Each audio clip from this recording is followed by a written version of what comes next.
we're not sharing this stuff to say that we have it figured out. Yeah. And that life is all like rainbows and butterflies and peaceful and calm. No, our house is chaos. Oh, there was tears at 6:52 this morning. And like this past weekend, we had the most epic meltdown ever trying to go into Home Depot. Like we didn't even make it through the parking lot into Home Depot. We had to turn around and go home. There's a meltdown over which shopping cart we were taking. So like Charlie was losing it, and then Nico was losing it. He was scared of his sister. So we threw everyone in their car seats and we drove home. Yeah, so by no means. But we make it, I think the important thing is that we make the effort to try to get it as peaceful and fulfilling as possible. But is that always the case? I would say it's 50-50.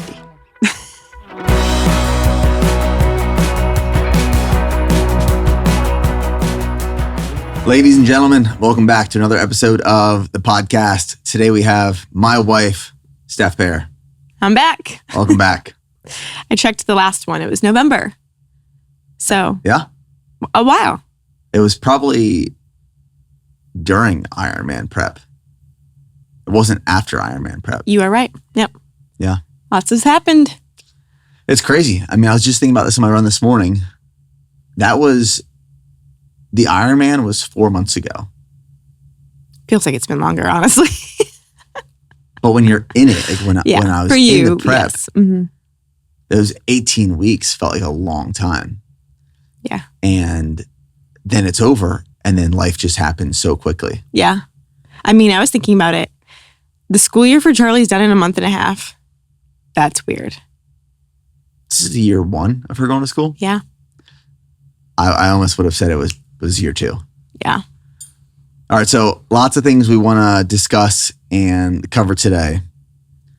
The first thing, I put up a poll on my Instagram a few days ago. Mm-hmm. You know, we had a rough outline of what we wanted to talk about in this conversation today, but I was just curious what other people wanted to hear about. And there was a lot of the same questions and responses. People have been really interested in this social media weekend fast that we've been doing probably for a month now. Yeah, about a month. I would say over a month. Maybe 6 weeks. I think I would have been doing it a little bit longer than you because I'm the one that crashed out about it, and then you joined me about a month ago. So people are really curious. Yeah. I would say that this has been one of the greatest things. Well, let's talk about what is it? What do we do? That at least maybe we have done. Yeah. So essentially the way my phone is set up, and you take a different approach to it. I do. I take the addict approach. I have an app on my phone called App Block. I have that too for weekday stuff. And you can set schedules of when certain apps are able to be accessed and certain apps aren't able to be accessed. And there's also a strict mode on it, which is another layer of security. Never tapped into that. I use the strict mode. I have to use the strict mode. Okay. So I can't get into these apps. So mine turns on every Friday night. Your strict mode turns on. So my strict mode turns on Friday night, and then it turns off Monday morning. So I can't access any of my social media apps. YouTube, Instagram, TikTok, which I really never get on or use, Facebook, my podcast, analytics, like any social media platforms, I can't access. I will say, not having access to YouTube. Oh, I was going to say recipes is hard sometimes. It is hard. Yeah. But not having access to YouTube on the weekends is tough if I'm trying to fix something. Okay, yeah. Like this weekend, I was trying to fix the blinds, our outdoor shades, and I could not watch these tutorial videos. So I was reading articles. But with that being said, can't access my social media from Friday night until Monday morning. No access, nothing. Mm-hmm. And I love it. What's your approach? Well, I'm only on Instagram. I don't have a Facebook anymore that I operate. I've never had TikTok. I don't know if anyone uses Facebook that's under the age of 45. But like you have one and it's still just true. Annoying, whatever. Yeah, true. And YouTube, I feel like I don't really use that much. So I only block Instagram, but I delete the app off my phone. Because I didn't know about the strict mode, though. That probably would be enough for me. But, I mean, we've been using Instagram for work and for life for over a decade. So it just becomes a part of your life. And we just had a lot of conversations lately how we don't like that it's such a part of our life. So I have to delete it off my phone. So out of sight, out of mind. And it has been so great. It's been great. Yeah. I feel like I've learned a lot. And you really get a look at how much you reach for it naturally for things that you don't need to. The first 2 weekends that we started incorporating this, I was still going towards my phone out of just habit. Yeah. Picking it up, trying to open the app. Your fingers know where it is. Yeah, it's scary. It's sad, yeah. First 2 weekends, I was still trying to break these old habits. Now, I don't even think about it on the weekends. Yeah. I look forward to Friday night when all those apps get shut off. Yeah. And I don't think about it until Monday morning. Yeah. And really the only reason I'm going into these apps is for work. It's a big part of my job. Yeah. If it wasn't a big part of my job, I would delete these apps and platforms forever, for eternity. Yeah. Yeah, like we've said, I think I don't know if you even need the fast because I feel like you just do that naturally. You don't want to be on it. And we'll admit this, it's not a pretty thing. Like I want to be on it. Like I like being connected to people. I like checking in on, the few influencers that I am inspired by and stuff like that. I like it, but I have realized that it can be a poison to your life. So I feel like you don't have really an unhealthy relationship with consuming, especially. You have to create. That's a huge part of your job. For me, I've been in and out of seasons where creating is my job, so to speak. But I do enjoy it, but I have found myself, because I don't block Pinterest. And I'm like, okay, I need a fun activity for Charlie, garden inspiration. Like I'll still go for inspiration. And I know you and I have talked, I had a crash out a couple weeks ago about social media. And we could talk more about that later. Just a lot of conviction has been placed on my heart about social media in the lane of my creativity and authenticity to who I am.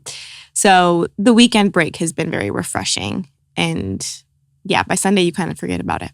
Let's actually talk about that now. Okay. Because I think with social media, and especially the developments in AI, we as a population, as people, are becoming less creative. Yeah. And we're constantly needing inspiration to do things. Mm-hmm. We're not as resourceful as we used to be. Like we're not learning on our own. We're going to ChatGPT. Yeah. Or we're going to social media, Instagram, for all the answers. Let's see what this person did, and then I'll do it to solve this one problem. Mm-hmm. And my fear is that younger generations, our children, are not going to be resourceful, adaptable. They're going to lose that learning ability and edge. Yeah. Because all the answers are at our fingertips. Yeah. Yeah. So what was your conviction? It's been this dull conviction for years, really, since we've had kids. That's when it really started. I had no conviction about social media or really bad thoughts about it until we had kids, which I think is a very natural thing. Your life is completely different. Your priorities, your focus is totally different when you have kids. So social media just really becomes this thing that you're like, I can't believe I'm spending actual time on this that I could be spending with my kids. And I've just had this dull conviction. And then, I don't know, about a month ago, I've just been thinking a lot. And maybe it's the Lord just trying to redirect me. But it's a mix of being a mother and giving social media any time at all. It just feels wrong right now to me. I feel like every opportunity I get to be with my kids when they're this little, I told you, I saw something or read something, I can't remember. They called these years the 2%. This is only 2% of your life and your kid's life when they're this little and they constantly need you and want to snuggle you, and it goes by so quick. I don't want to waste the 2% on social media. But more so with creativity, I really had a lot of deep thought and reflection. I feel like growing up, if you ask my parents or a lot of my friends like how to describe me, one of the same words everybody used was creative. I was just a very creative mind. I loved to write. I was a writer. I loved to create. I was always in like leadership positions in school and in my sorority. And back then, I graduated college in 2014. I think Instagram just came out right around like my senior year or something. So there was Facebook, yeah, but we didn't use it the way people use it now. But thank God. I know. But I was looking back at those years, I was so sharp and creative, and I would put on events and just in these roles that I was in, I feel like I was just so idea driven. And looking back, I didn't have social media to give me any ideas or any inspiration. Like, it's cool because back then I look and I'm like, that was just the way I was made. Like, that was coming from me, the depths of my soul or what God gave me. Authentic, real, genuine. Couldn't be duplicated, original.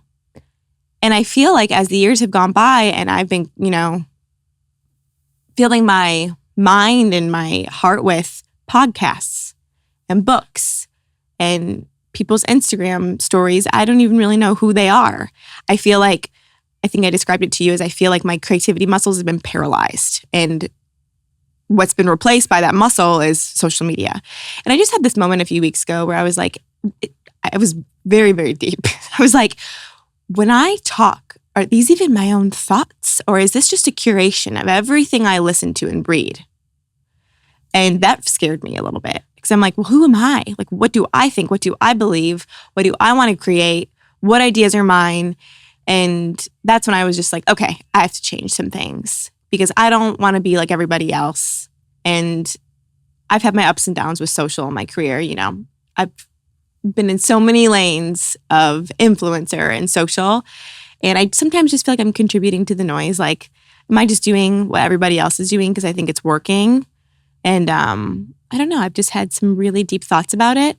And I remember the week after I kind of really dug into this, it was my garden week where I just got to be outside, and I took a trip to Michael's with Charlie, and I'm like, okay, no outside ideas or inspiration. I just want to be and try to tap into that part of me that used to be so strong. So I'm still on a journey with that, but again, it's deep that all of that can come from just thinking about social media, but that's where my head's been at with it lately. There's definitely pros and benefits of being on social media. Yeah. But I think it's really easy to glance over all the negatives and justify being on these platforms for the small amount of pros and benefits. Yeah. Sorry to interrupt, but I just fear what you said about AI, and I feel like I'm not even really in that world because I don't really have a use to use AI other than looking up an illness I think I have. Oh, that's real. That's real. Or 10 p.m. How to arrange my garden. That necessarily isn't creative, right? It's it's a resource for me. But I do fear that we aren't going to have brilliant people anymore in the world because everyone's just using this crutch that social media and AI is, and that scares me. It's I want our kids to be original and have that. I just feel like it's changing our brain chemistry. We have to rage against the machine. I've been thinking about this a lot lately. The band? No, but the whole concept of I know. There's this machine in this system. Oh, I've never thought about the band name that way. Yep. Pioneers. Yeah. There's this machine, there's this system that is building. Yeah. Do not conform to the patterns of the world, but be transformed by the renewing of your mind. Put that on the homepage of ChatGPT. Amen. So I was listening to a podcast this week. Which one? So when I come back from my run in the morning, if I'm listening to a podcast, this morning my run, I just listened to worship music the whole run. It was great. Yeah. But if I'm listening to a podcast, I'll typically come back from my run. You're getting up, coming into the kitchen, and I'm brain dumping how I'm going to save the world. When I've been awake for 4 minutes. And change our life based off of this one episode. Yeah, I love it. But the episode I was listening to this past week, I've been really interested in Sean Ryan's podcast the last couple of weeks. Which, do you remember when we saw him? That was who we saw, right? Yeah, we did see him in Franklin, Tennessee. Yeah, we did, yeah. I didn't know who that was, but now, small world. So it was episode 188, titled Why Parents Are Ditching Public Schools for Homeschooling. Now, this is kind of a small pivot off of the social media fast that we're talking about, but similar to. This is all about this business and education system platform called Classical Conversations, which is a global homeschooling program rooted in classical Christian education. It was a great episode. But one of the things that the founders, the co-founders of Classical Conversations said, two interesting facts. One, homeschooling gives you 16,000 hours back with your kids. K through 12, I'm assuming. Yes. 16,000 hours. If you homeschool your kids, you get 16,000 hours back with your kids because they're not in school. Crazy. Now we go back and forth. At least I go back and forth. Do we send our kids to private school or do we homeschool? Yeah.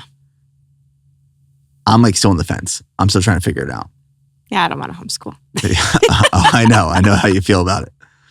But this was a quote from this episode. The 16,000 hours, that's eye-opening. Yeah, it is. This was a quote from that episode. You're never going to look back on your life on your deathbed and be like, God, I wish I could just check Instagram one more time.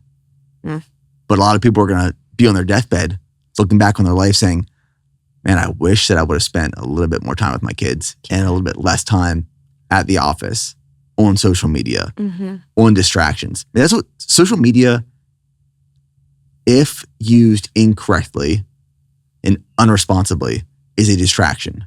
A distraction rooted and created by the enemy to pull us away from the most meaningful relationships and experiences and memories of life. Yeah. Yeah, I think it's created by the enemy. For sure. Yeah. So I'm still navigating it. I definitely am changing the way I use it. And for me, I have developed a lot of anxiousness around being consistent on that platform in a career sense, or creator sense. I feel this like guilt and not shame, but no one's putting pressure on me. Like no one probably knows that I haven't even been on it and I'm not posting or creating anything. That's the thing. But when you've been doing it for so long, and this is the grip that it has on our lives, like I've heard you say this too, like you feel like you have to pop in every now and then to just like show up and be like, hey, still here, still relevant, still creating, I'm still good at this, all the things. I have no need to do that. I'm a mom and a wife first. That's what I'm really trying to focus on right now in this season. And it's just given me this anxiousness about you're not being consistent enough. Like you go hard for a year and then you disappear. You go hard for 2 months with recipes and then you disappear. Like that makes you just a flake. And that really gets in my head. So I think I'm just better off without it, honestly. I've talked with you and a mentor I have, and we've talked about doing just to start like a full 30-day totally off fast, which I still want to do. I do. I don't know what it looks like for me in the future, but right now it just doesn't feel important to me. One of the biggest realizations I have come Monday morning after we haven't been on social media the last couple of days is that we haven't missed anything. Yeah. You don't miss. Although I did miss someone that I really, really love their baby's birth. But she did text me. But still. But guess what? I know. You can text her Monday. I know. You're right. It's like we have this fear that we're missing out. Yeah.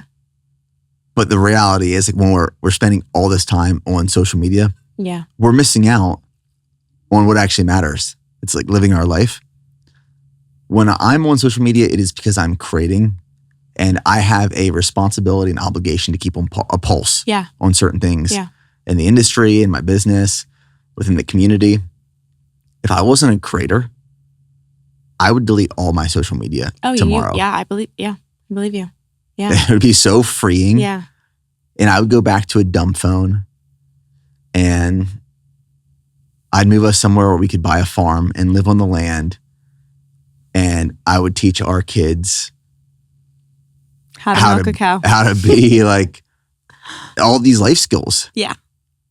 Yeah. Yeah. It's a real thing. I'll get there one day. Yeah. For sure. I feel like, and then we can wrap this subject up because, it is what it is. But I do feel like in the last couple months, I don't know if God's given me this new lens of how to look at it, and this is nothing. I know that, here's the thing, social media has given so many families and people lives that they could never imagine or achieve otherwise, right? Just with being a creator and being in that space. I think it's amazing. It's changed people's lives. And some people are just so good at it and being authentic. But I feel like I have a hard time being authentic on it. But I feel authentic because I know how curated it is. Mm-hmm. And I feel like God is giving me this lens where everyone listening here, like if you scroll through your phone, let's say like you're a 33-year-old mom like me. I follow a lot of other moms just for inspiration, to feel, not alone, all of the things, just in camaraderie with other moms. And I'll see, certain influencers and I'll see these videos and it's like, I used to see it. I was like, oh, this is so sweet. She's filming her morning, like stay-at-home mom with timestamps, 5 a.m. to 10 a.m. And it's like, I watch it and I'm like, this is amazing. Like, how sweet, how real. But over the last couple of months, and this is not to dog anybody, but now what I see, because I've been on that side of it, is, okay, so this mom woke up, she had to get out of bed, set up a tripod, get back into bed to fake waking up, then get back, take the phone off the tripod, move the tripod, get the lighting right, fix her hair so she looks acceptable for social media, wake up her kids, set up a tripod. Like, that's what I see now when I watch those. And I don't think people realize that's what goes into it. Mm-hmm. And again, that's given some people some amazing lives in financial situations, but it's just not a life that I feel drawn to. I don't want my kids to think of their mom and think of their mom with a tripod or, asking them to repeat something cute they did because it would be good for the video. Because I've been there and it feels icky to me. And I think it feels icky to me personally because that's not what God has for me. I think a lot of people can handle it a lot better than I could, but I can't. I mean, it's a great self-awareness and realization. Yeah, I'm trying. Yeah, I think it's like super powerful, and the conviction is probably put on your heart for a reason. For a reason. Yeah, and not everybody will feel that, but I do. So I'm just leaning into that. Yeah, I think that's awesome. That's great. Next thing I want to talk about, our morning routine. Yeah. Again, a lot of the questions that came in through this Instagram question box was how we balance our own personal fitness and health and raising children and work and just like all these things in life. Like right now, we have a pretty dialed morning routine. Yeah. So I think we should share that because our goal with our morning routine is that we both get our workouts in. Most days for me, yeah. Most days we get a good meal in. Yeah. We spend time with our kids. Bible time. It's not rushed, ideally. Mm-hmm. It's still chaotic. Yeah. The mornings are still absolute chaos. And I want to preface the rest of this conversation and episode with, like, we're not sharing this stuff to say that we have it figured out. Yeah. And that life is all like rainbows and butterflies and peaceful and calm. No, our house is chaos. Oh, there was tears at 6:52 this morning. And like this past weekend, we had the most epic meltdown ever trying to go into Home Depot. Like, we didn't even make it through the parking lot into Home Depot. We had to turn around and go home. There's a meltdown over which shopping cart we were taking. So like Charlie was losing it, and then Nico was losing it. He was scared of his sister. So we threw everyone in their car seats, and we drove home. Yeah, so by no means. But I think the important thing is that we make the effort to try to get it as peaceful and fulfilling as possible. But is that always the case? I would say it's 50-50. Yeah, there's a lot of meltdowns. Yeah, but when it goes right, it's a great morning. So you start because you wake up before us. All right, so my alarm goes off between 4:30 and 5 a.m. There's really not much rhyme or rhythm. It's like, how rested do I feel the day before? Yeah. If I feel rested. Well, let's start the night before, though. Truly. I feel like that's kind of really important about the morning because we've been going to bed earlier. Yeah. And cut out a lot of stuff. I mean, I would love to go to bed even earlier, but when I come in that room at 8:45 and you already have your sleep mask on, I'm like, you slap that thing back on your face, and I'm like, we are talking. Yeah, so evening routine after we get both kids down, which is anywhere from 7:45 to 8:30. 8:30, getting both kids down, asleep. We rotate. We do, yeah. So like Monday, for example, which was yesterday, I put Charlie down, you put Nico down. Every other night, yeah. And then tonight, you'll put Charlie down, I'll put Nico down. Because it's long-winded putting our toddler down. Or I guess we're both toddlers now, but our 3.5-year-old, that's a longer process. So we give each other breaks every other night. Yeah, Nico gets thrown in his crib and it's like, dude, you do that. You're going to put yourself down. I do not do that, but you do. But whatever. He's resilient. Yeah, making the boy resilient. So once we get the kids down, we preheat the sauna after dinner. Mm-hmm. So after the kids go down, we both go out in the backyard and we sauna for 15 to 20 minutes. And then come in the house, shower. Make lunches for the next day. Have a snack. I prep my food. We prep Charlie's lunch if she's going to school the next day. And then we both typically have a snack. Like my go-to snack right now before bed is I do one of those 2% Fage Greek yogurts, the individual cups. Oh, I know. I go through those like crazy. Then I add cacao nibs, organic cacao nibs on top, maple syrup, honey. Sometimes if my fat was low for the day, I'll add some peanut butter on there. And then sometimes on top of it, I'll either have an avocado with everything but the bagel sea salt or everything but the bagel seasoning. Yeah. I've been transitioning away from everything but the bagel seasoning because of what it does to my breath before going to bed. Yeah. Yep. Thank you for that. Or if I, ran more that day or I have a bigger run the next day, I'll have a piece of sourdough with some butter and flaky sea salt on top. I look forward to that meal, that snack every night. Mm-hmm. What's your go-to? I don't always have a snack. But you should share the cookie dough. Oh yeah, that's this gal that I love. Her name's Alec Truffers. It's her recipe.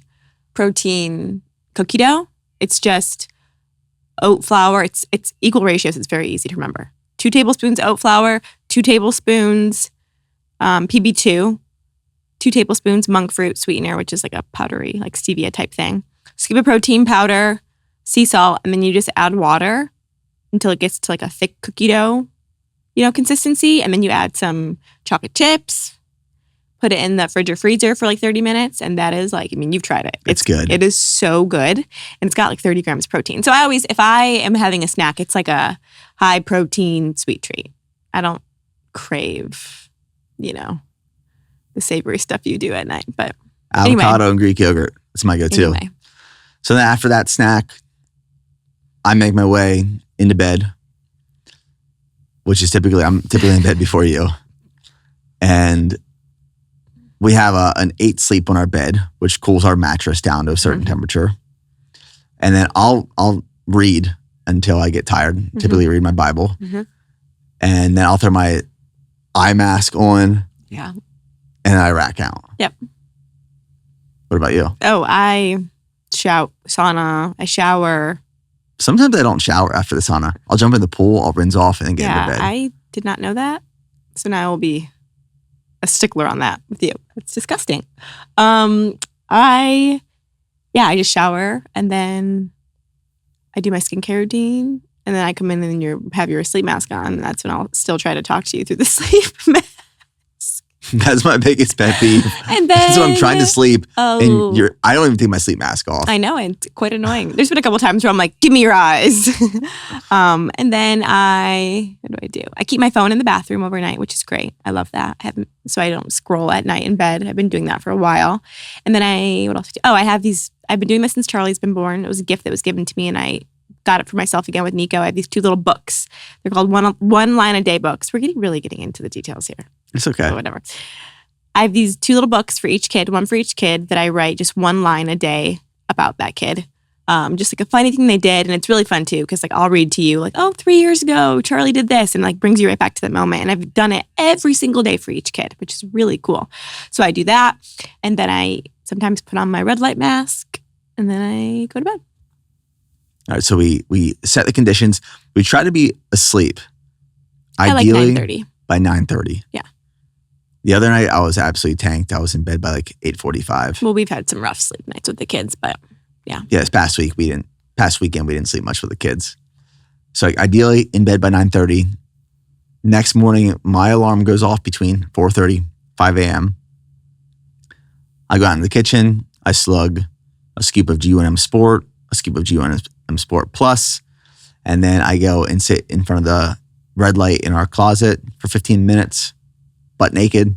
I'm just standing there naked in front of the red light. Unnecessary detail. Gotta get that red light all over me. And then from there, I go out in the garage, throw my running shoes on, go for my run. And then as I'm coming back, it's typically between 6:15 and 6:30, you're waking up. Yeah. Yep. So I would say it's changed a little bit since I've changed my workouts a little bit. They're a little bit longer than they used to be. So I would say like 3 days a week, I try to work out first thing in the morning in our garage. And I try to make those days Charlie does not have school, because getting in a workout on a school morning can be rushed, and no one does well with a rushed morning. So if I'm working out in the morning, my alarm goes off at 6, and then I'll get up, get ready, not get ready, but I'll get electrolytes in, all of that good stuff. Cup of decaf coffee. I've been holding caffeine until the afternoons for the last 4 months. It's been great. Sit in front of the red light, read my Bible. That's when you are either chilling, or most days the kids are getting up and you get the kids up. And then I'll come out. And that's when if I'm working out, I'll work out from like 7:15 to 8. And then come in, and then it's off to the races with getting Charlie ready for school, breakfast, all the things. But like today, I'm, working out later today. So I slept in a little bit and just had a slow morning with the kids. But I think for me, yeah, I like working out first thing in the morning, but I know it's not what's best for our family all the time. So that's when I'll hold it, like today I'm holding it. It was just a better morning because of that. But the only way I can do that though is we have a nanny that comes in at different times, but she helps us and she watches Nico while like I'm working out here. And I pick up Charlie from school. So that's a blessing to have. And we have help. We don't have family around to help us off the cuff. So we, realized we were going to be out of state with kids. We're like, we got to hire some good help, and we have awesome help that's given us a lot of free time. But I feel like that's very important to be transparent about that. I'm able to sometimes push my workouts because I have help. Yeah.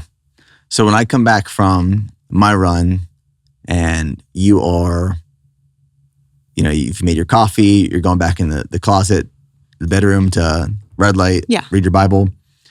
I'm making my breakfast, which I'm a creature of habit. So it's the same thing every day.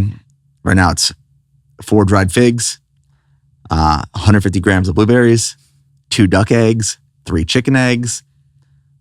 Throw some flaky sea salt on top of there with some freshly shaved Parmesan cheese.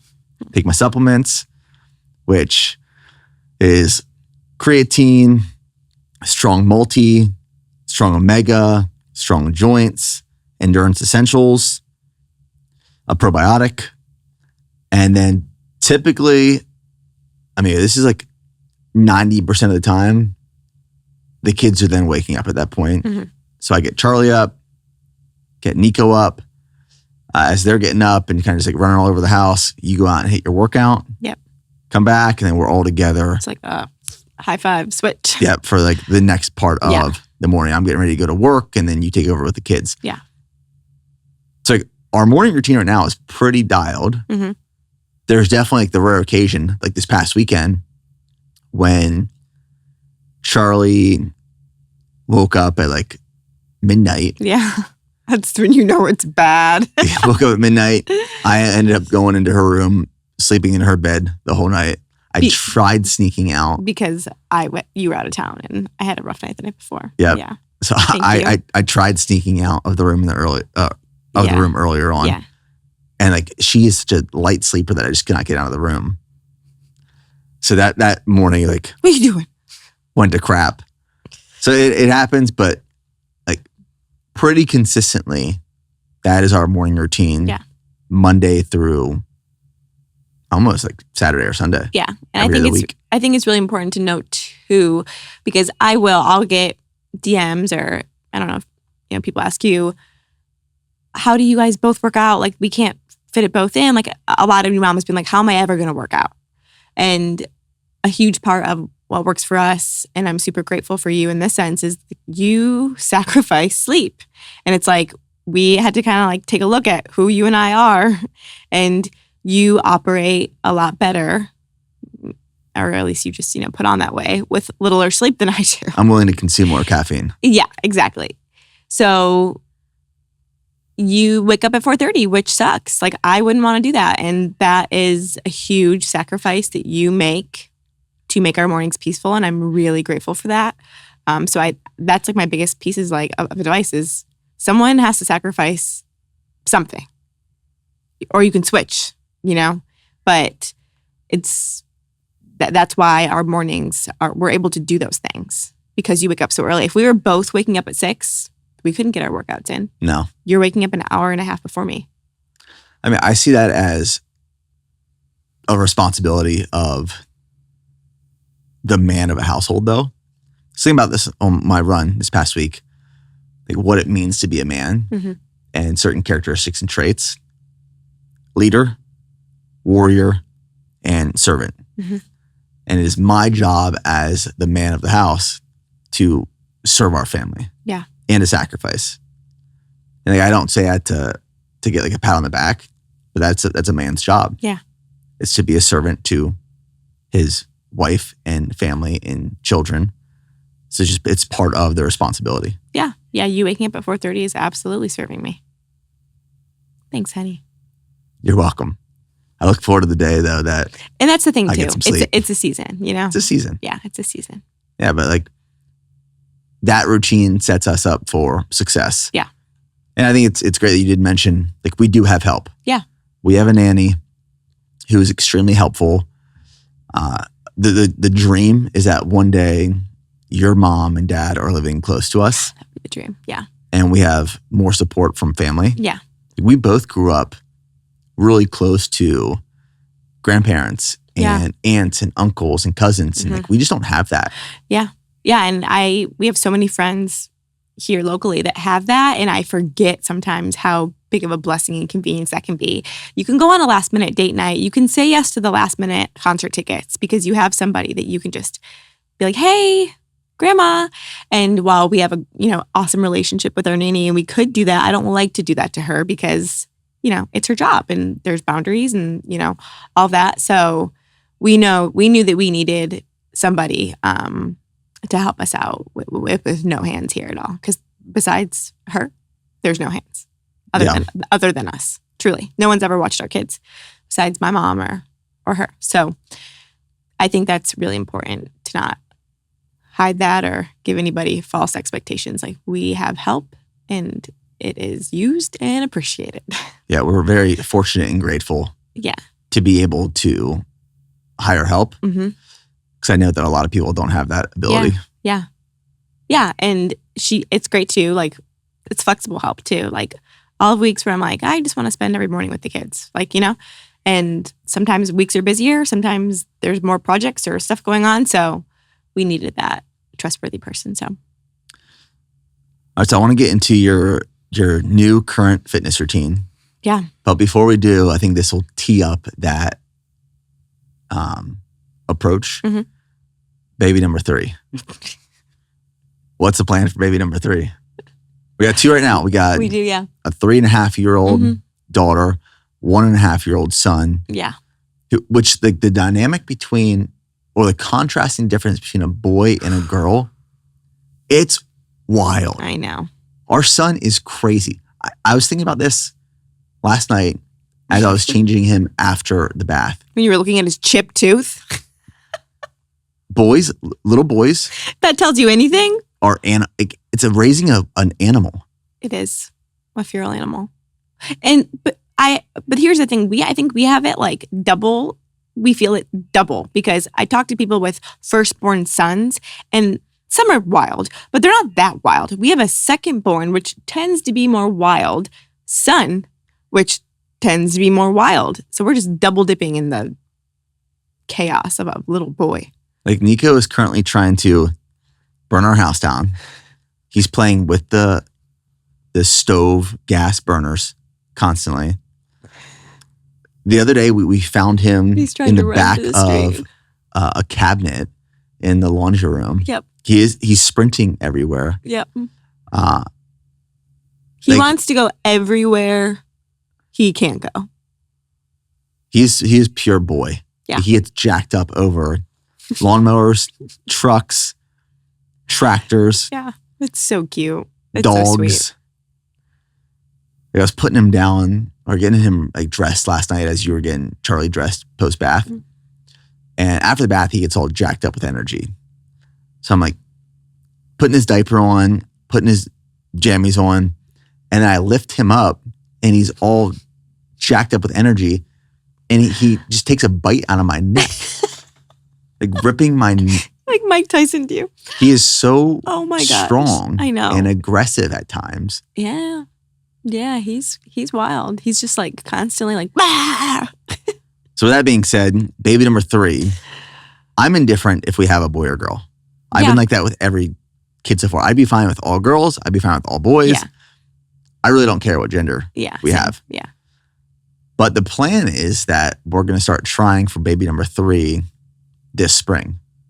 Yeah. Because you're trying to time it up with the time of year? The time of year of giving birth. Yeah, but it also feels naive to say because it's like we've had 2 totally different journeys. We had a year-long situation trying for Charlie that ended in an IUI, and then we got pregnant with Nico on the first try. So I have no idea what we're getting ourselves into as far as the journey goes. I've been trying to, blood work, get all the things, make sure I'm healthy and ready. But yeah, I wanted a little bit bigger of an age gap this time because our kids are exactly 2 years apart. And it's been a lot for sure. But yeah, we know we want a 3rd, God willing. We have no idea what that's going to look like at all. But we're ready for it to be a possibility soon. I'm excited. Although I keep telling you, whenever I pray about our family, the Lord gives me the number 4. So I don't know what that means. But I'm done with pregnancies after this one. I will tell you that because I don't enjoy it. We've been told it's hard by many people that we're going to have twins. Don't say it. With this next birth. Yeah, we've had some weird, I don't want to call it a prophecy, but lots of different people tell us, oh, this next they'll be twins. I mean, hey, that would be 4. That would, I can't even think about that.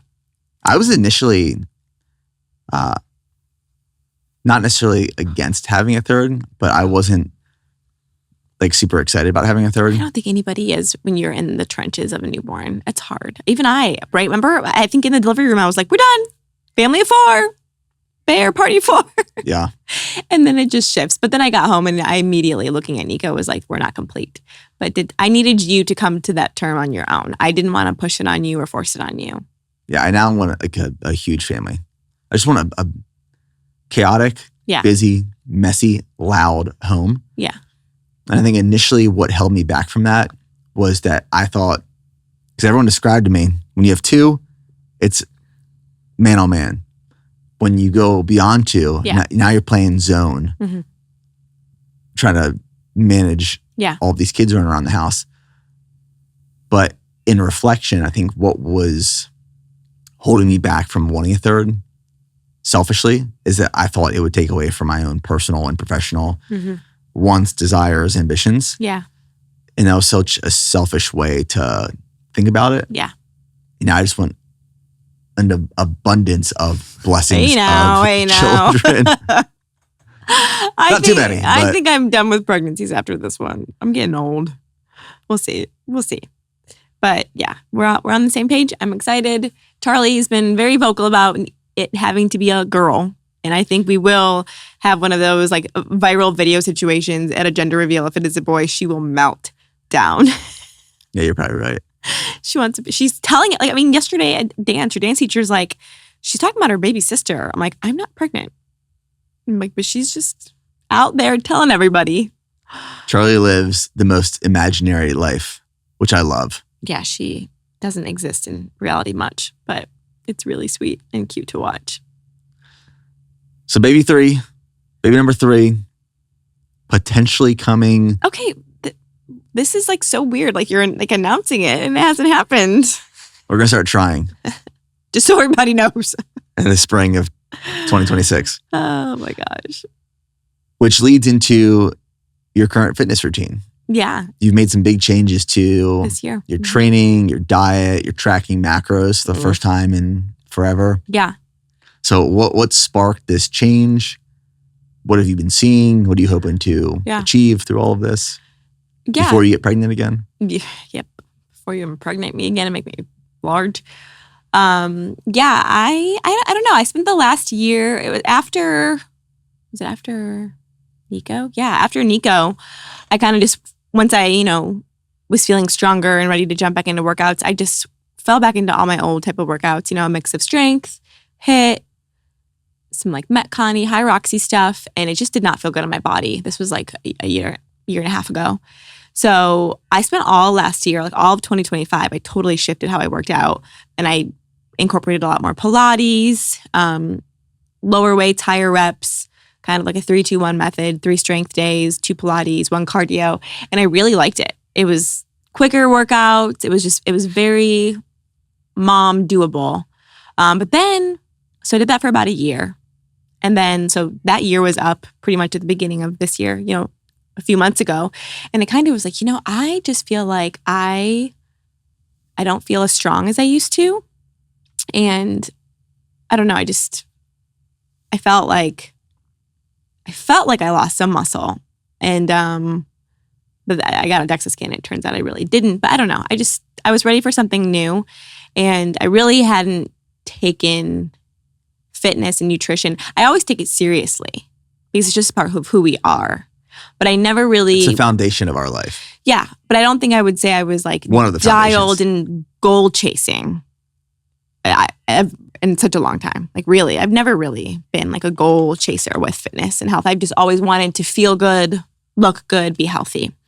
So I thought, okay, well, we're going to get pregnant, later this year, God willing. Why don't I just try to really get in like the best shape of my life before this next pregnancy, head into it strong. So who I mentioned earlier, Alec Treffers, she's this like amazing, just fierce, strong mom. She's out in California. And we just have kids the same age. I saw she hired a coach and I was like super inspired by her. So I literally stole her coach. And I'm like, hey, I think I've never hired a coach for anything. And I know that whenever you are in a serious goal setting season of your life, most of the time, like you hire a coach or you have someone helping you, or at least in your earlier years, like, in endurance. So I hired a coach to help me with macros and programming my workouts. So it's just back to strictly strength. And while all the workouts feel very familiar because it's all movements and exercises I've done, it's very different. Like he has me, they're a lot longer and they're very repetitive and it's progressive overload. And I definitely see changes when I apply that to my workouts and it's really exciting. And then as far as macros go, I haven't counted macros in probably 8 years. I honestly have had a bad relationship with it. So I've totally gotten past that and just had a great relationship with food for the past decade. But I was like, okay, this might be a good tool to see where I'm at. And it taught me a lot. Like I remember the first couple of days I was doing it, I was like, dang, like I was probably way overeating fat and as most people under are. Eating protein. Protein was always a priority, but I think I kind of just like thought, oh, if I hit 30 grams of protein every meal, it's good, but not really. That's 90 grams of protein, on a good day. And probably always watching carbs a little bit, but he kind of had me in this like reverse diet. So we started low, which sucked, but now I'm eating over 2,000 calories a day. I'm not gaining weight. I feel great in the gym. I have energy. I can tell I'm gaining muscle, lean mass. So it's been really fun to see. Now I'm counting, looser, and I still, when we're out to eat, I still enjoy a cocktail and indulge, once a week or so. But I think it's been good for me to have a goal and take it a little bit more seriously. It's definitely not sustainable at all, but it's made me feel good. I think it can be sustainable because you are pretty flexible with it. I mean, I think I don't want to be tracking. That part's not sustainable for me. I'm like a slave to my fitness pal. It was just a really good tool in the beginning. Yeah. It builds a level of awareness. Like even me, every once in a while, I still go back and track my current diet, my fitness pal, just to know. I know how much protein I'm consuming. That was the shocker for me. But sometimes I'm like, am I consuming enough carbs? Am I consuming enough or too much fat? Yeah. So I'll go back every once in a while as I change my diet up. Yeah. Just to track to have that level of awareness. But it's not more than once every couple of months. Mm-hmm. It's taught me that it just takes so much intention, and you have to be so detail oriented if you want to see true change in your body. Because I've been happy with the way I've looked since we've had kids. I've worked hard. You could look at me and say, "Oh, she's fit." But if I really want to see like muscle gain and composition changes, that's in the details. Like that's from that. Like to give you an example, like I would for breakfast have oats with a scoop of protein powder in it, right? 25 grams of protein, call it. But now I'm like, okay, I realized at the end of the day when I was short protein, now I'm adding 100 grams of egg whites to my oatmeal. And like those little changes, it's just those little things those things will stick with me for sure. 100 grams of egg whites on top of the protein. I put it in my oatmeal. Yeah, with the protein. With the protein, yeah. So then it turns into so now for breakfast, if I'm under 50 grams for breakfast, I feel like I'm behind. Right. But I never, I'm having double the amount and I'm seeing change. So that is, it's just an eye opener. And that's when I feel like macro tracking can be a really resourceful tool if you want to take it seriously and see change. What changes are you seeing, like body composition and workouts wise? I just more muscle and I just feel better.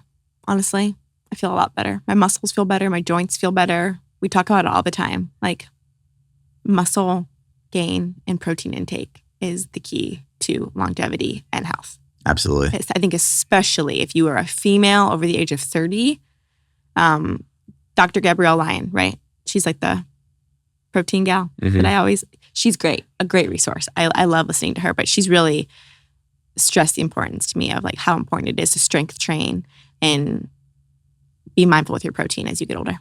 Even my mom's consuming over 100 grams now a day. And she's like, I feel great. She's like, my hair, my skin, everything's better because I'm being conscious of how much protein I'm getting. It's really cool to see your mom adopt some of these. Oh my gosh, yeah. Practices and principles that we incorporate into our life. All of them. Like creatine. Yes. Your mom's taking creatine now. She's working consuming out. More protein. She's like living her best life. Yeah, it's cool to see, especially like post-retirement. Yeah. The changes she's making to her life. Yeah. It's awesome. People might ask the question, well, why doesn't Nick just program your workouts and your macros? What's your response to that? I don't know. I think it's just sometimes better if you just don't hire your husband. The guy I'm working with, his name is Andrew Taylor. He's awesome. It's all virtual. He specializes in females. You could absolutely do it, but I just think, I don't know.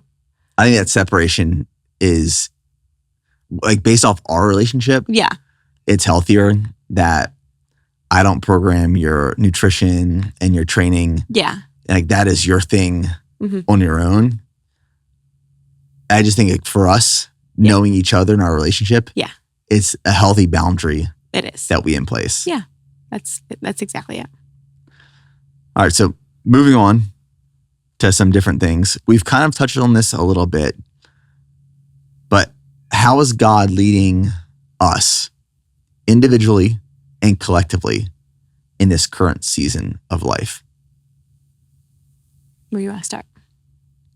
I'll kind of start from you. From my end. Yeah. And we were briefly discussing this last night before I put my eye mask on to go to sleep. Before you shut me out. Yes. Collectively, I think God is leading us to be servants. Yeah. To steward our bodies, our minds, our money, to serve others. Yeah. And it's extremely rewarding and fulfilling. We spend a lot of time in prayer and asking and listening to God and really trying to be obedient to where He is calling us to, and not try to white knuckle and control and manipulate our lives to where we want to go. Yeah. But to listen to Him, to serve others. And we've talked about this before, but that puts you on a very adventurous path of life. Yeah. So I feel like we are both being called collectively to serve one another, serve our family, but then serve others as well. Yeah. For me individually, I really feel like, and I'm still praying and listening to God about this. And one of the things I'm learning, and I've learned these past couple of months, is it's really easy to think you hear from God and there are signs that pop up, direct you in one way or the other. But oftentimes you're creating those signs yourself. Yeah. You're looking for things outside of God's will to direct you to where you want to go. Yeah. Not where God wants you to go. Yeah. So I'm trying to be really patient in my prayer and listening and talking and building a relationship with God for Him to lead me to where He wants me to go next. Yeah. But what keeps coming to me time and time again in prayer and just like other aspects of my life is leading men. Yeah. I think the world is trying to deconstruct men. Yeah. The enemy is trying to deconstruct the man. And I feel like I'm being called to build men back up physically, mentally, emotionally, spiritually. So I'm sitting in that in my prayer time recently, but I feel like that's where I'm being called to. And God is leading me to, but I'm not making any attempt or action on it right now. I'm waiting for the right time, and I'll know when it's the right time. Yeah. But I feel like God is He's working on me and building me right now in preparation for this next chapter of my life. Yeah. Yeah. And I see the obedience through you all so much lately in servanthood, whether it's being a servant and being a husband, to your employees, to our kids. That's a huge change I've seen with you. Absolutely. But yeah, I think you're doing it right. That's awesome. Where do you think God is leading you individually right now? Kind of just what I talked about earlier, just with all the conviction placed in my heart with social media and how I've been living my life and how I've viewed the balance of motherhood and wanting to still have your own identity and work and do that. I feel like right now God is just kind of, he's given me a lot over the past few months, but He's given me a lot for the future, I feel like. But I think in Him doing that right now, He's giving me rest. Disciple your children. Spend your energy on your children and the people you love. Serve. Be still, be slow. You don't need to be grinding right now in these years. That's what I feel.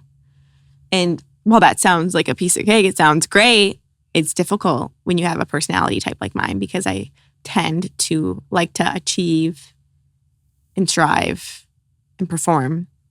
So I'm really trying to lean into that and just live a quieter, simpler life. And I feel like He's brought me a lot of questions for myself during this time on that whole subject.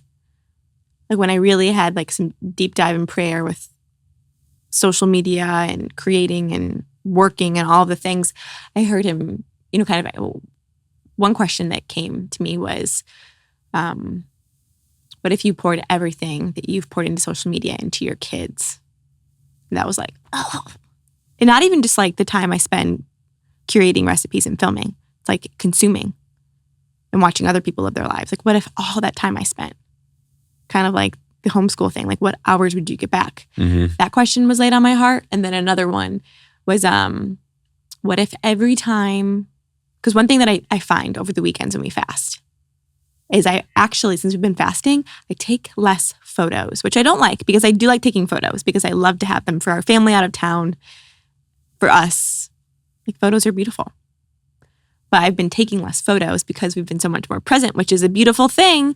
But what the first few weekends we, did this, if one of our kids was doing something cute, or I made something really good to eat, or I got something from Amazon that the kids love, it's like I have this like knee-jerk reaction to take out my phone and capture it and share it. And I don't like that. So another question that was laid on my heart was, what if every time you felt the urge to share, you just sat in gratitude and like thanked me for it? And I was like, oh, man, okay. So lots of really deep, convicting, hard questions laid on my heart, but they're leading to good places. That's great. Yeah. I was in Georgia this past week, visiting Chad Wright, and I was on Chad's podcast, which I love Chad. Chad's one of my favorite people. He, every time I spend time with Chad, he truly fills my cup. Yeah, that's why this trip was like, you needed to go. I needed it for sure. I don't travel much at all for work or podcasts or anything. I think that's probably very surprising to a lot of people too. You were home 99% of your life. Yeah, I love it. I don't travel much. At all. But I knew when Chad asked me to come on the podcast, I was like, I know this will fill my cup and I'll learn a lot. From Chad. And one of the things I was sharing on the podcast with him was a few months ago, after I was radically saved,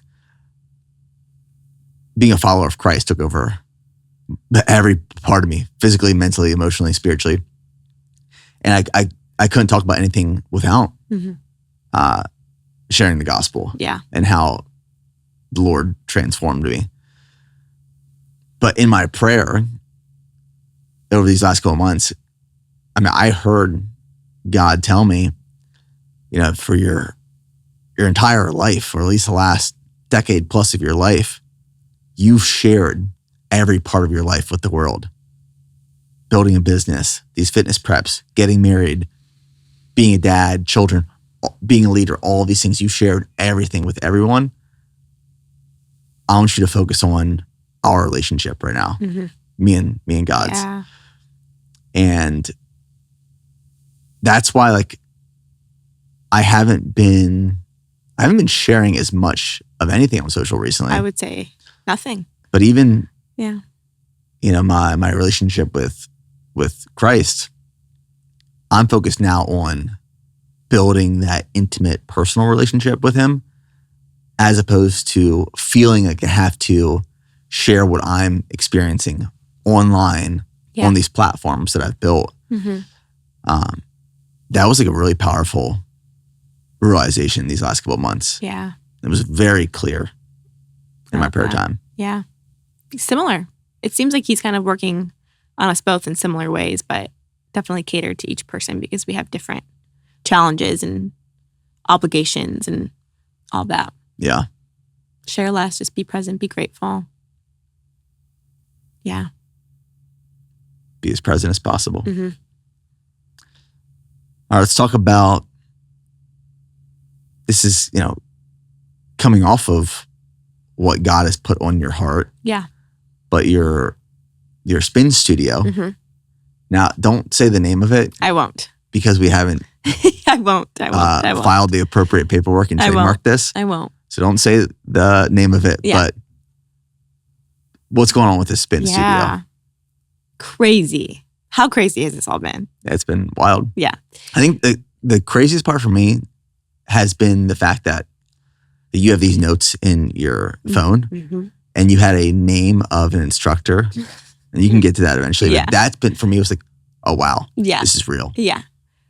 So background on spin and I after college, before I met you, right as I was meeting you, I was a spin instructor in Nashville. Spin was never my first love in fitness. I wanted to be like a boot camp instructor. Kind of got thrown into spin because the studio that I was teaching at needed an instructor. But the way I was trained, it was not the spin that I love now. It was totally different. But when I moved here to be with you, I went to a SoulCycle class. And this is when I was like, I'm done teaching. I just want to be a rider. And that was my first experience with that type of spin. So I was used to like RPMs, watts. If you're a Peloton rider or a cycle bar rider, it's more like that, numbers-based, performance-based. SoulCycle is this, I don't even know how to describe it. It is a immersive experience, a musical experience. You ride to the beat. There are no numbers. It is just about you and the music and the people riding with you, and you ride in sync with each other. I was a previous dancer. I feel like a lot of previous dancers and people with musical backgrounds really get it, because it's like you either get this type of riding or you don't, because you have to really be in sync with the rhythm. It's a beautiful thing. Like if you love music, chances are you love SoulCycle. I've been to a SoulCycle class with you before. Chris Chandler's. Yeah, it was amazing. Kicked my butt. Yeah, I love it. So I've been riding that way for 10 years. Haven't taught. There was a little blip in Nashville when we lived there. Remember? When I was like, is God calling me to be an instructor again? And then I got pregnant with Nico and I'm like, guess not. Okay. So it's been on and off my heart, but never, my shoes are hung up. I don't want to teach, and I don't feel the Lord calling me to do that.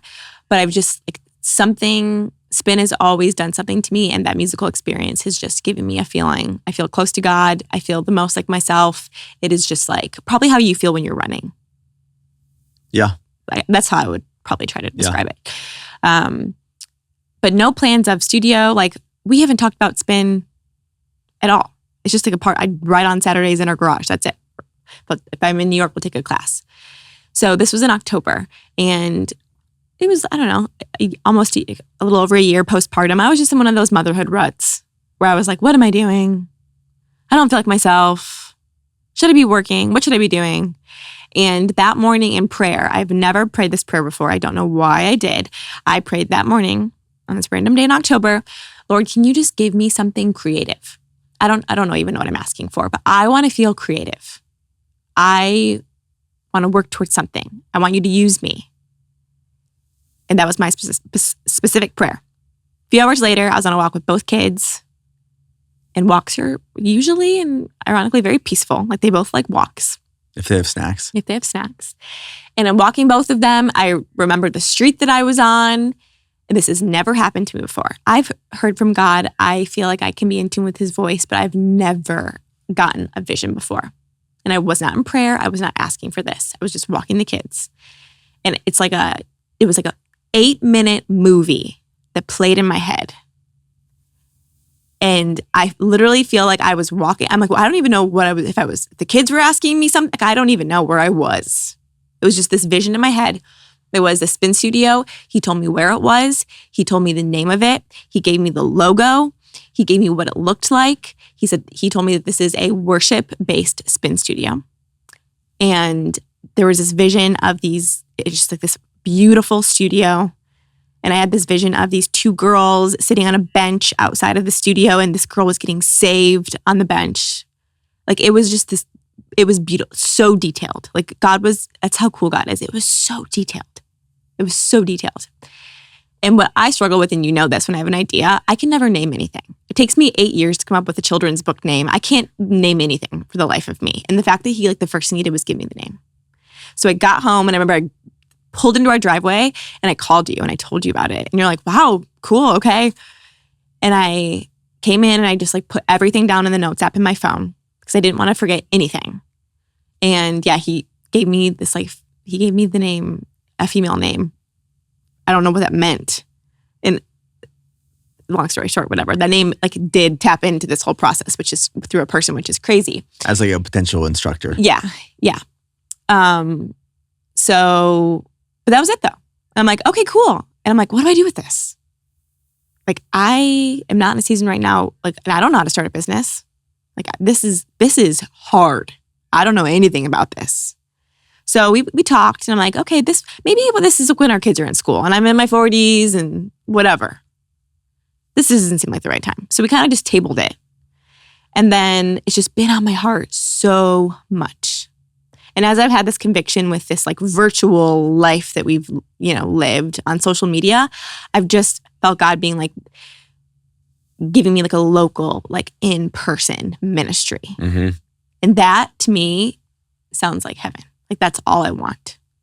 Like I don't want to be on my phone talking to people. I want to be like hugging people and touching people and in person. So we kind of just like left it. But one thing you did recommend, and you connected me with Michael. Yeah, Michael Millay, Rooted Creative. Yep. And he's like, hey, why don't you, since you have all these details, this is you telling me this, why don't you just like hire a agency to kind of like lay out your branding kit and just get it all visually down. So even if we don't do this for years, you have it. So it's fresh. Great idea. So did that. The best experience working with them. They're also Christian based. Yep. And it's like almost like God put it on their hearts too. Like it was crazy. Like seeing the logo in my head and then now seeing it like on a computer, and I have this whole branding kit and the values and the mission statement and what merch could look like and the colors, and it's just it's exactly what it was. It's exactly what it was. So now I have this branding kit and I'm like, well, what do I do with it? Like it feels weird to have this thing you sit on, but like I just am not feeling called to do it right now. Yeah, you'll know when the time is right. Yeah. And when the time is right, then you can put it into action. Yeah. But I think there's so many people get like this calling and this vision, they just sit on it. Mm-hmm. You still have to take action to bring it to life. And like, well, let's start laying the foundation. Mm-hmm. Let's get the branding kit done. Let's get logos. Let's start looking into like what is all this going to cost. Yeah. Let's build out a budget and a business plan, and that's where I can lean in and support and help. Yeah. And then when the time is right, you press go. Yeah. Yeah. And I felt these little like mini nudges from God. Like a couple of weeks ago, I put on my Instagram story, like for me, like the hardest part is like, I need to find, like I'm trying to run a worship-based spin studio. It's not going to be start to finish playlists of only Christian music. Like, but we just want a place where whether you're Christian or not, like everybody's welcomed. It's a safe space. It's clean music. Like the whole I can't say it because of the name, but I just want it to give you the feeling that, maybe church gives you. Like I just want it to be this place of worship and community and just a place where people can feel really, really close to God. And honestly, like music can do that. And it does it for me. I know it does it for you too. Like music is so powerful and it's such a gift from God. So I put on my story a couple of weeks ago because I'm like, I need to find an instructor. Like how niche is this? Like how am I going to find an instructor? And I just like put it out there, and I've been connected with this amazing girl. And it's just like the people that he's put in my life just to even like bounce ideas off of and just be truly like, it sounds crazy, but people that are like, this isn't crazy. This is amazing. So that's my prayer right now. Cause like, again, like it's not happening anytime soon, but I do feel like these little nudges sometimes to make little moves to keep it, top of mind. And my prayer is just that the right people come into this that can help me build this. Cause I don't want to teach. I feel like I have the vision and I want to be the person that gives people the space because God gave it to me. But it's so crazy because of all the ideas I've had, and we've had so many conversations, and like you are a protective husband and you're like, do you know how hard this is going to be? Mm-hmm. Is this the right phase of life for this? Like, and I'm like, I don't know. I know how hard it is. Like I'm not being naive. This is crazy. But there's been this peace around it. There's been no doubt because it doesn't feel like it's mine. If that makes sense. Makes sense. Like I feel like I didn't come up with it. I'm just executing it. So there's a certain piece around it. Yeah, you're definitely the visionary. And I'm coming in as the integrator to make sure like... Only if it's on your heart. Because we've talked about that. Like, I don't want you involved in this if God's not placing it on your heart too. Yeah, I'm going to come in and be the... hey, this makes sense. This doesn't make sense. Yeah. Which I think you need that person in this type of pursuit of if and when it launches or comes to life. But I think it's needed in the world right now because so many businesses and brands and companies and fitness gyms and studios and clubs start with great values and beliefs. Yeah. And then they conform to the patterns of the world, and it becomes a toxic, negative thing to be something for everyone. Yeah. And if you are trying to be something for everyone, you are nothing for anyone. And I think that's what makes this vision, this idea, and this concept, and this studio different, is that it stands for something. It has values. It has beliefs. It's a house built on rock as opposed to sand. Yeah. I love that. It's powerful. Yeah. Yeah. It feels really special. And like I kind of mentioned earlier, I feel like God gave me this in this season, like, because he's not like build the studio now, right? But I feel like he's given me this to be like, hey, I have this mission for you. And when the time is right, I will tell you. And I will give you the resources, and I'll give you the people, and I'll give you the building. But right now, I gave that to you.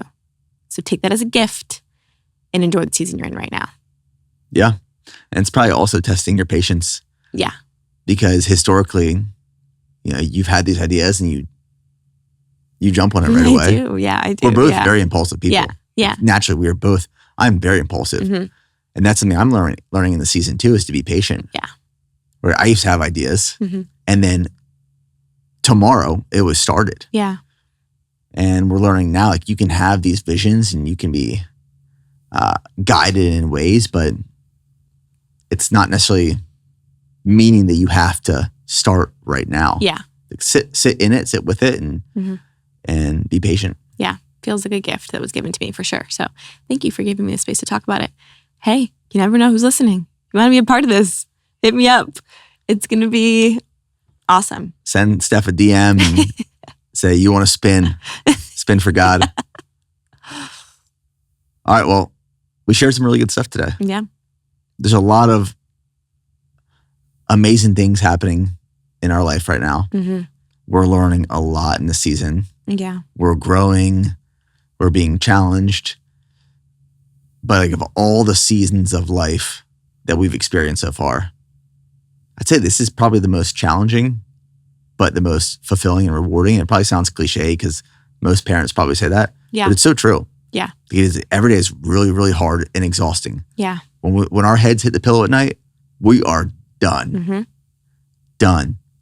But we're doing so much. It's so much fun. Yeah. Did you see what I sent you? That little like snippet I found? I thought that like wrapped up like our season of life right now. Like, so, well, maybe mine or so. I did see it. Yeah. It was like, maybe the greatest thing that you can contribute to the kingdom is not what you can do, but who you can raise. Yeah. You texted me that last night as I was falling asleep. I know, but because my phone vibrated. Oh. And I had to take my mask off. But how amazing is that though? It's not what you do, it's who you raise. And I feel like that, if you are a young parent right now, cling on to that because you can still do great things, right? Yeah. Like you're doing amazing stuff. But to just have that perspective, because we are in those like raising years right now. I was actually talking to Chad about this as well on the podcast because him and his wife Brooke are about to have their first child. Yeah. And I was sharing with him, like when you become parents, your own personal ambitions and goals and passions don't have to die, but they're going to look different. The way that you pursue them is going to have to look different.